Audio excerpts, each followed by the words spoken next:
Bismillahirrahmanirrahim.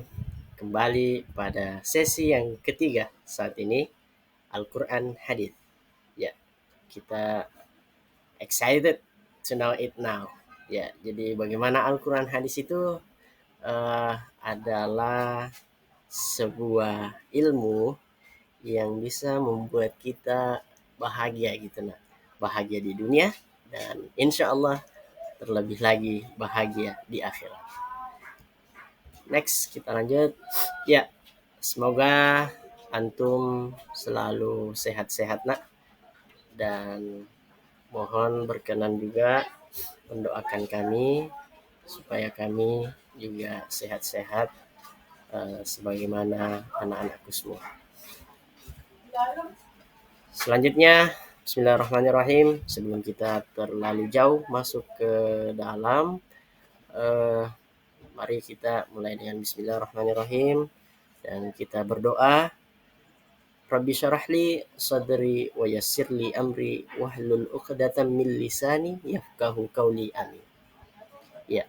Selanjutnya mari kita kirimkan suratul Fatihah kepada kedua orang tua kita dan kepada seluruh guru-guru kita dan orang-orang yang sudah berjasa terhadap kemajuan alma mater kita tercinta Man 1 Sinjai.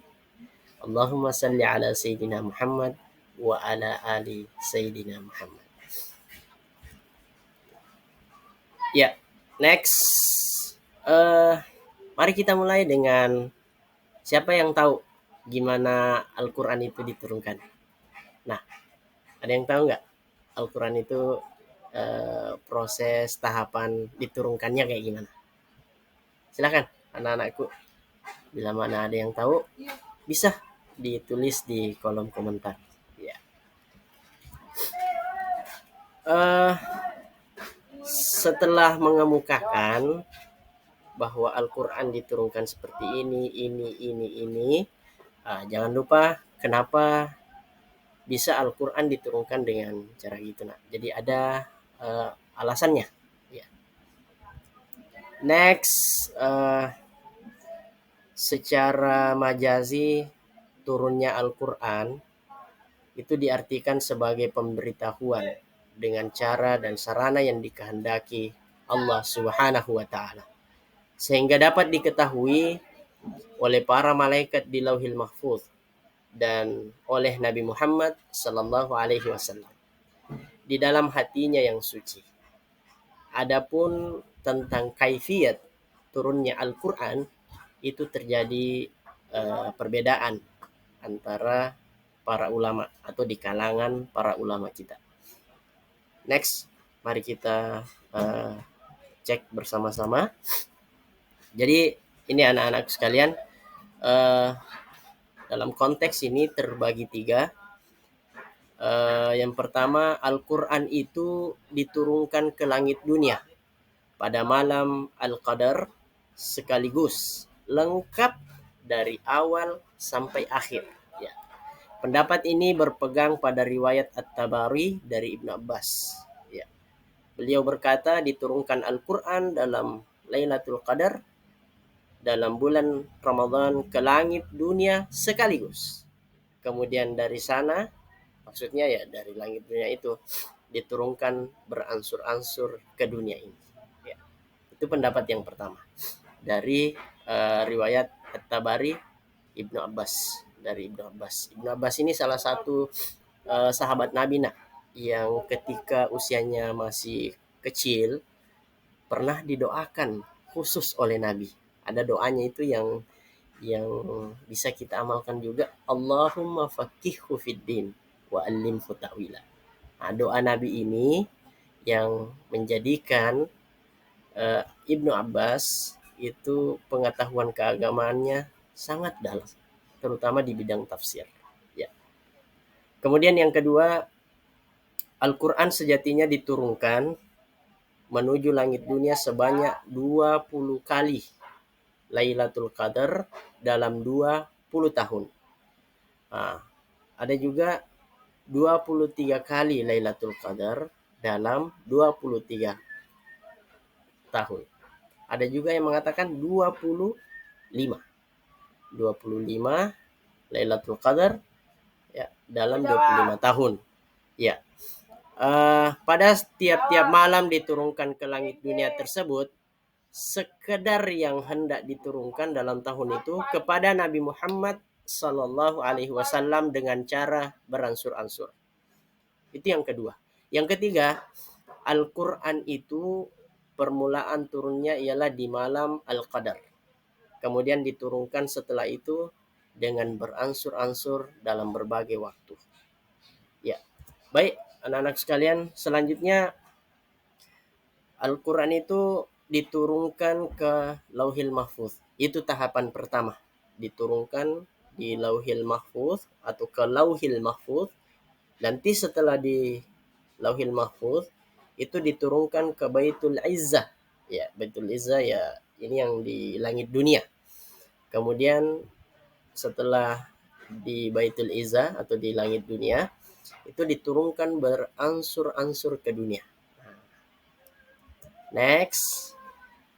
Ya, seorang ulama besar, Subhi Saleh mengatakan meskipun sanadnya sahih, beliau menolak pendapat tersebut karena turunnya Al-Quran yang demikian itu termasuk bidang yang goib. Ya, jadi termasuk bidang yang goib menurut Subhi Saleh. Dan juga berlawanan dengan zahir Al-Quran. Al-Quran diturunkan dalam waktu 22 tahun, 2 bulan, 22 hari. Yaitu mulai dari malam 17 Ramadan tahun 41 Hijriah dari kelahiran Nabi sampai 9 Zulhijjah Haji Wada tahun 63 dari kelahiran Nabi atau tahun 10 Hijriah. Ya, next permulaan turunnya Al-Quran ketika Nabi Shallallahu Alaihi Wasallam bertahannuts beribadah di Gua Hira. Nah, pada saat itu turunlah wahyu dengan perantaraan Jibril Al-Amin dengan membawa beberapa ayat Al-Quran. Surah yang pertama kali turun itu ya adalah surah Al-Alaq ayat 1 sampai ke 5. Ya, jadi ayat yang biasa dikenal itu di tengah-tengah masyarakat surah Iqra. Nah, itu Al-Alaq. Nah, ayat pertama sampai ke-5. Nah, itu surah atau ayat yang pertama kali diturunkan kepada Nabi. Next. Sebelum wahyu diturunkan, telah turun sebagian irhas. Irhas itu tanda dan dalil. Sebagaimana hadis yang diriwayatkan oleh Imam Bukhari dengan sanad dari Aisyah radhiyallahu anha yang menunjukkan akan datangnya wahyu dan bukti nubuah bagi Rasul sallallahu alaihi wasallam yang mulia. Anak-anakku sekalian, di antara tanda-tanda tersebut adalah mimpi yang benar dikala beliau tidur, dan ini juga termasuk kebiasaan beliau, kecintaan beliau untuk menyendiri dan berkhalwat di Gua Hira. Jadi Nabi itu kalau ditanya tempat nongkrongnya bukan di kafe ya, kayak kita sebagian. Mungkin karena banyak yang hobi nongkrong, biasanya ya di warkop, di teras kopi dan sebagainya. Kalau Nabi itu tempat favoritnya itu di Gua Hira untuk beribadah kepada Tuhannya. Ya, next kita ini kira-kira dari uraian tadi, menurut antum nak, hikmahnya apa kira-kira itu? Mengapa Al-Quran diturunkan secara bertahap? Mengapa Al-Quran diturunkan secara beransur-ansur? Tentu di situ ada hikmah. Nah, silahkan anak-anakku menganalisis, kemudian mencoba menemukan, menyimpulkan poin-poin yang termasuk hikmah mengapa Al-Quran itu diturunkan secara beransur-ansur. Nanti jawabannya silahkan anak-anakku melalui tulisan di kolom komentar. Ya, saya kira sudah dipahami. Ini juga bisa diperhatikan poin pertama dan poin kedua untuk lebih mendalami materi kita, yakni mengapa Al-Quran itu diturunkan secara bertahap, beransur-ansur, hikmah di dalamnya itu kayak gimana gitu. Nah. Ya, anak-anakku yang baik,